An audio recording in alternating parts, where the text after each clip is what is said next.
I think, 1,000 pictures with just the tone of his voice. It's a real pleasure to have him with us, to read, to narrate Another Night Before Christmas. Will you welcome on stage the fantastic Stephen Ray?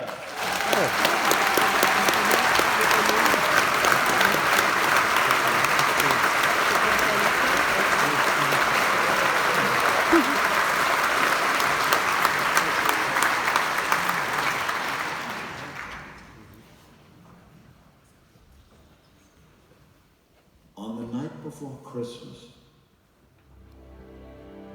a child in a house,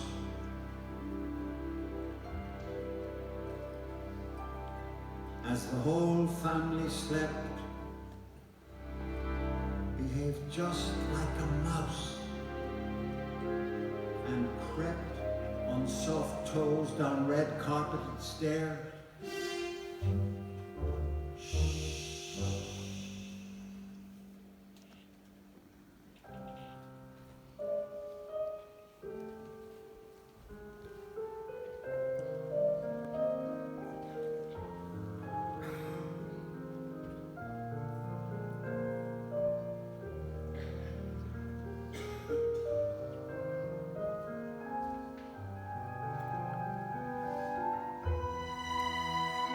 The Christmas tree posed with its lights in its arms, newly tinselled and baubled with glittering charm, flirting in flickers of crimson and green against the dull glow of a mute TV screen.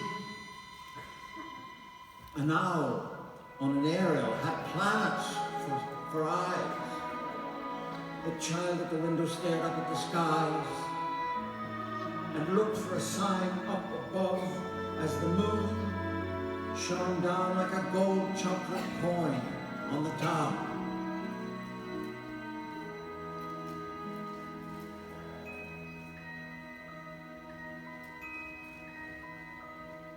The child who was up and long out of bed saw no visions of sugar plums in her head. She planned to discover, for once and for all, if Santa Claus or Father Christmas was real.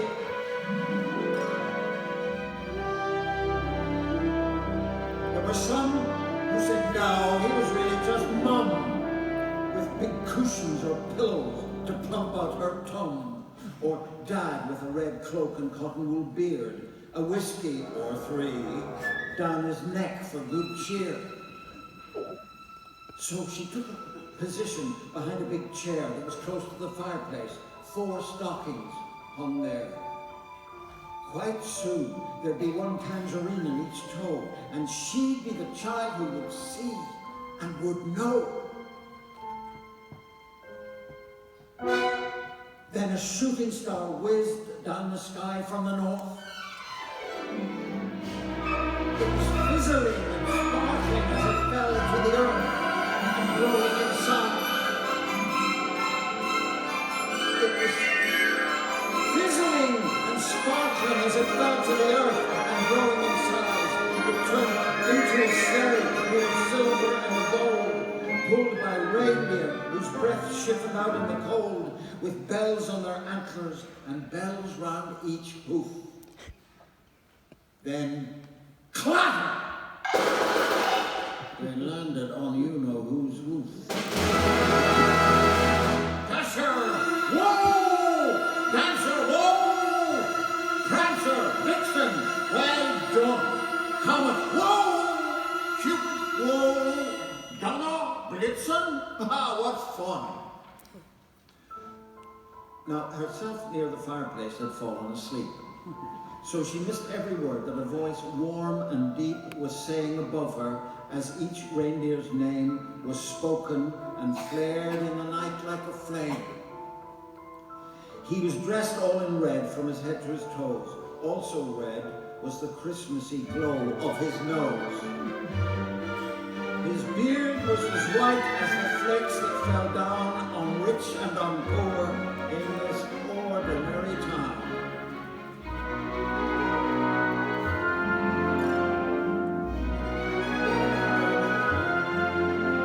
His eyes twinkled like tinsel and starlight and frost. And they knew how to give without counting the cost. He slung on his back a huge sack full of toys to lug down the chimneys of good girls and boys. Dasher snorted, and Blitzen pawed hard on the roof. They'd a long night before them, and that was the truth.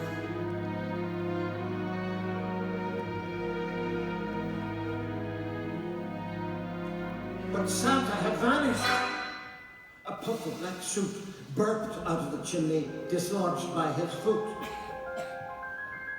All this noise woke the child who had fallen asleep, so she popped up her head and made sure she could peep without being seen at whoever it was who stood in the fireplace. Big wow! Santa Claus! Then she watched as the room filled with magic and light, as the spirit of Christmas made everything bright.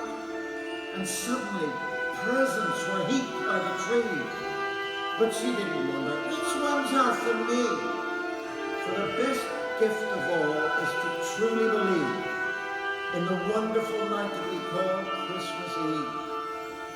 When adults remember of all childhood's laws, this time in December will bring Santa Claus. Santa turned and winked at her, then disappeared with a laugh up the chimney. With soot in his beard, she ran to the window and watched as his sleigh took off from her roof as he sped on his way. As long as she lived, she would never forget how he flew as the moon showed in each silhouette from rooftop to rooftop and called from his flight, "Happy Christmas to all, and to all a good night."